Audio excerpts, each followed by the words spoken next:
नमस्कार, कैसे हैं आप सब। स्वागत है आप सभी का।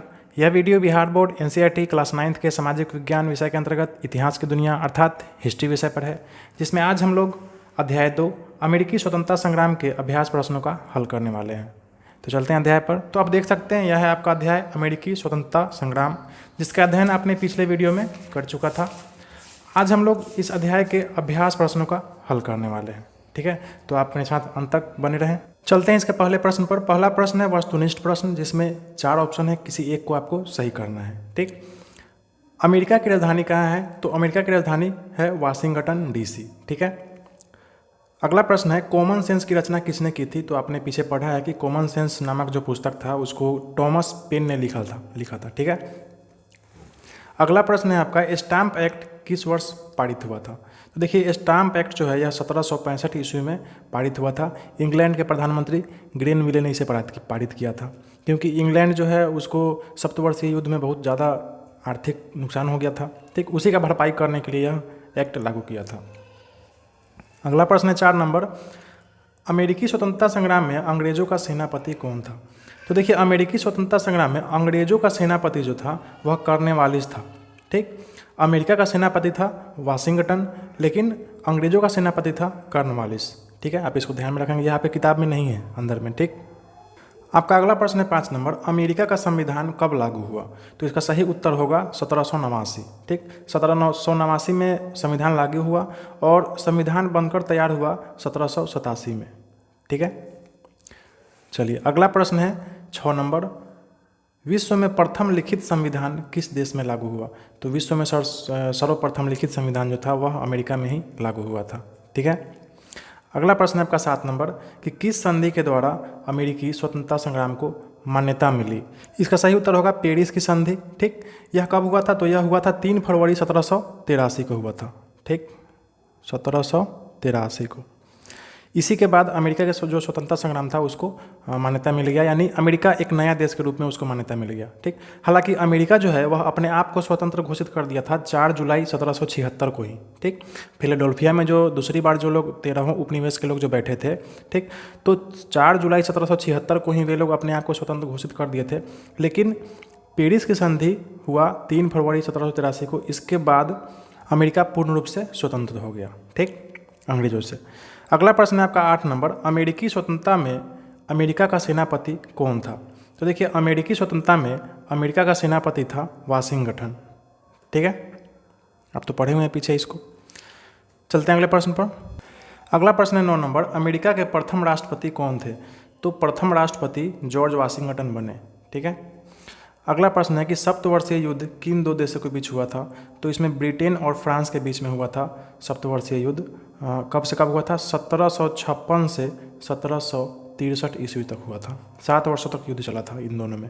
ठीक, अब हम चलते हैं अगले प्रश्न पर। हमारा अगला जो प्रश्न है वह रिक्त स्थानों की पूर्ति करना है इसमें। ठीक, पहला प्रश्न है इसमें कि लेसेज फेयर का सिद्धांत किसने दिया था? डैश ने दिया था। तो एडम स्मिथ ने यह सिद्धांत दिया था। ठीक, दूसरा प्रश्न है कि शक्ति के पृथक्करण का सिद्धांत डैश ने दिया था। तो देखिए, मोंटेस्क्यू ने दिया था शक्ति के पृथक्करण का सिद्धांत, जिसमें सत्ता जो है वह 3 भागों में बटा होना चाहिए, विधायिका, न्यायपालिका और कार्यपालिका में। ठीक, अगला है 3 में, सेनापति लफायते डैश का रहने वाला था। तो देखिए, सेनापति लफायते जो था वह फ्रांस का सेनापति था। ठीक, तो फ्रांस होगा इसका आंसर। अगला प्रश्न है 4 नंबर, जॉर्ज तृतीय इंग्लैंड का शासक था। ठीक है, जॉर्ज प्रथम, जॉर्ज द्वितीय, जॉर्ज तृतीय सब कहाँ का शासक था? यह सब इंग्लैंड का शासक था। ठीक, अगला प्रश्न है 5 नंबर, कि धर्मनिरपेक्ष राज्य की स्थापना सर्वप्रथम डैश में हुई थी? तो सबसे पहले अमेरिका में हुई थी धर्मनिरपेक्ष राज्य की स्थापना। ठीक, अगला प्रश्न है नई दुनिया यानी अमेरिका का पता डैश ने लगाया था? तो कोलंबस ने लगाया था। कब? 1492 में। ठीक है। अगला प्रश्न है अमेरिका में अंग्रेजों के डैश उपनिवेश थे? तो देखिए, अमेरिका में अंग्रेजों के 13 उपनिवेश थे। ठीक है। अगला प्रश्न है 8 नंबर, सर्वप्रथम आधुनिक गणतंत्रात्मक शासन की स्थापना डैश में हुई थी? तो अमेरिका में हुई थी, आपने तो पढ़ा ही है पीछे। ठीक है, चलते हैं अगले प्रश्न पर। 9 नंबर है, अमेरिकी स्वतंत्रता संग्राम का तत्कालीन कारण डैश था?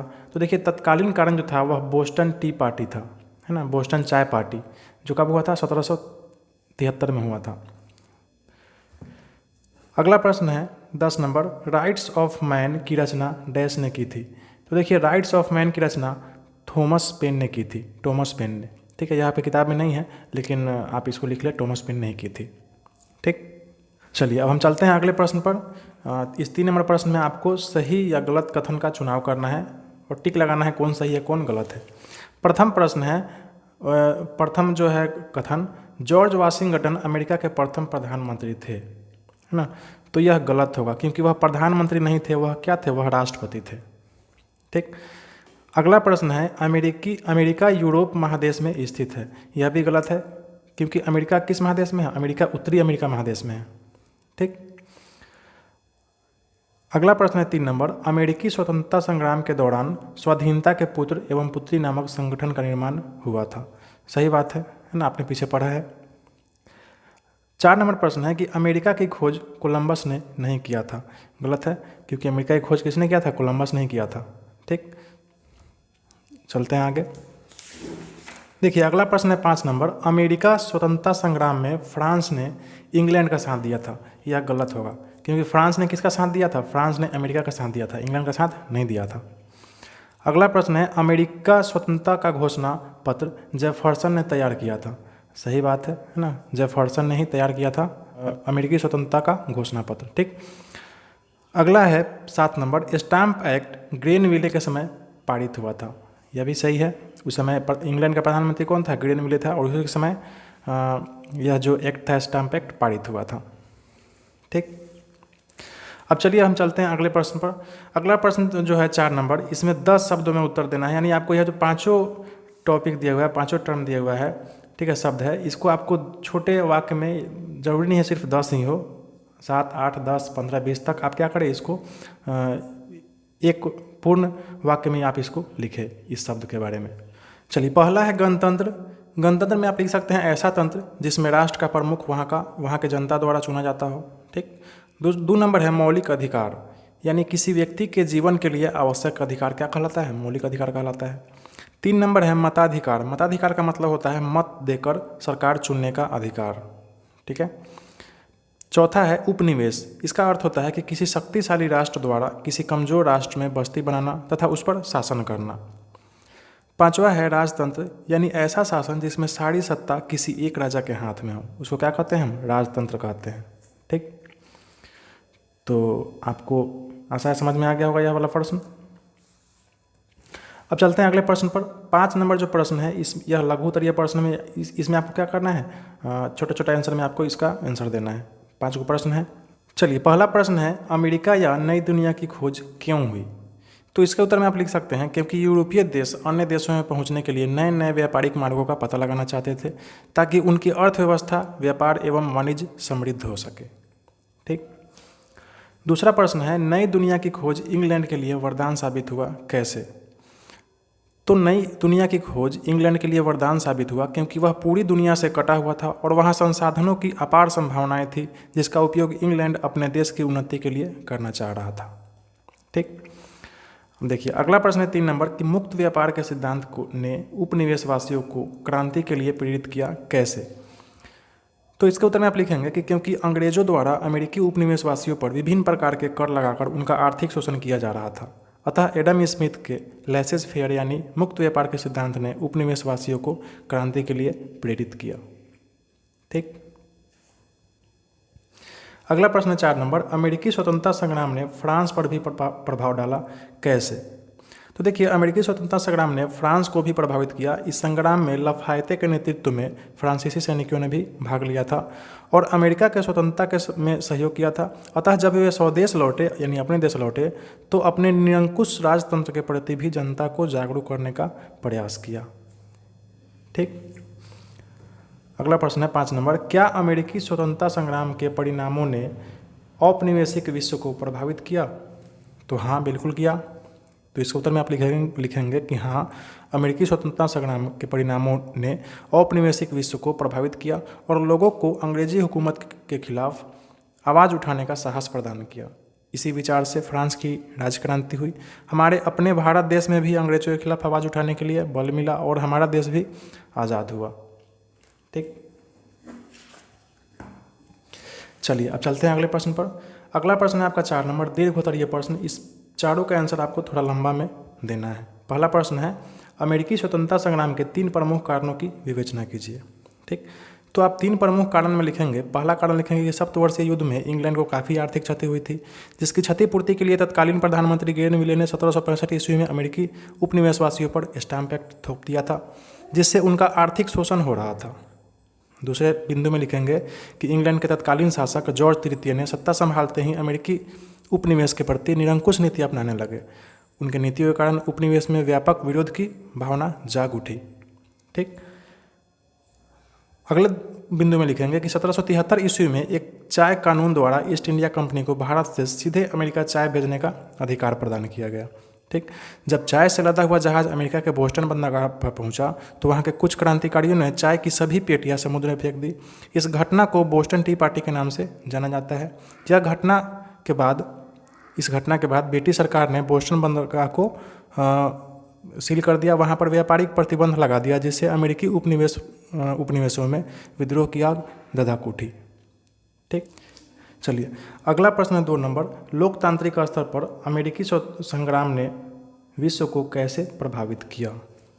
तो देखिए इसके उत्तर में आप लिखेंगे कि अमेरिकी स्वतंत्रता संग्राम के फलस्वरूप संयुक्त राज्य अमेरिका का गठन एक नए देश के रूप में हुआ, जिसमें पहली बार लिखित संविधान, शक्ति के पृथक्करण का सिद्धांत, धर्मनिरपेक्षता का सिद्धांत और व्यक्तिगत स्वतंत्रता का सिद्धांत राजनीतिक व्यवस्था के मूल आधार माने गए। इन सिद्धांतों का प्रसार पूरे यूरोप में ही नहीं बल्कि पूरे विश्व में हुआ और इन्हीं सिद्धांतों ने मार्गदर्शक सिद्धांतों के रूप में पूरे विश्व को प्रभावित किया।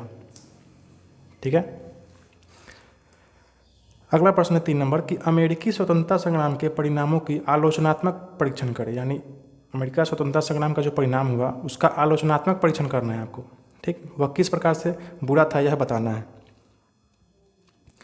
तो इसके तौर में आप लिखेंगे कि अमेरिकी स्वतंत्रता संग्राम के आलोचनात्मक परिणाम निम्न थे। पहला बिंदु में आप लिखेंगे कि वयस्क मताधिकार लागू नहीं हुआ, जिससे वहां के रहने वाले सभी लोगों को मत देने का अधिकार प्राप्त नहीं था।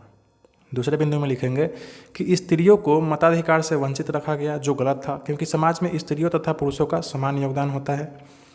तीसरे नंबर बिंदु में लिखेंगे कि मताधिकार का आधार संपत्ति को बनाया गया, जिससे जो लोग धनी थे सिर्फ वे ही मत दे सकते थे और जो लोग गरीब थे वे मत नहीं दे सकते थे। यह बिल्कुल भी अनुचित था। ठीक, और अंतिम प्रश्न है आपका 4 नंबर कि अमेरिकी स्वतंत्रता संग्राम में अंग्रेजों के पराजय के क्या कारण थे। तो बहुत सारे कारण थे, तो आप इसमें कुछ जो महत्वपूर्ण बिंदु है उसको लिख देंगे। उत्तर में लिखेंगे कि अमेरिकी स्वतंत्रता संग्राम में अंग्रेजों के पराजय के मुख्य कारण निम्न थे। अमेरिकी उपनिवेश इंग्लैंड से 3000 मील की दूरी पर था, जिससे वहां समय से सेना एवं रसद पहुंचाने में कठिनाई होती थी। उपनिवेशवासियों में एकता एवं उत्साह था, वे स्वतंत्रता के लिए कुछ भी करने के लिए तैयार थे। तीसरे बिंदु में लिखेंगे कि इस संग्राम में फ्रांस ने अमेरिकी उपनिवेशवासियों को सैन्य शक्ति तथा धन संपत्ति से काफ़ी मदद पहुँचाई थी।